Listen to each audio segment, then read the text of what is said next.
பெரியார் எதிர்ப்புக்கு எதிர்வினையாற்றுவாரா, இலவசங்கள் விஷயத்தில் ஏன் இந்த நிலைப்பாடு எடுத்திருக்காரு, இதெல்லாம் நமக்கு தெரியல.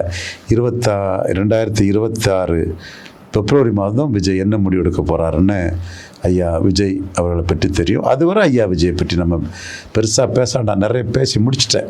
பேசினதையே பேசிகிட்டு இருக்கணும், வேண்டாம். அடுத்து அண்ணாமலை, அவர் ஒரு பவர்ஃபுல் லீடர். 18% இன்னை கொண்டு வந்திருக்காருன்னா அவருக்கு பங்களிப்பே ஒரு 4% இருக்கும்.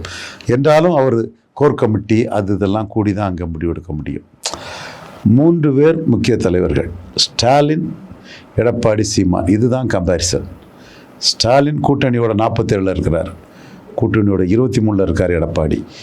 8% ப்ரூவ் பண்ணிட்டு இருக்காரு சீமான். இந்த 3 பேரும் தான் முக்கிய தலைவர்கள்.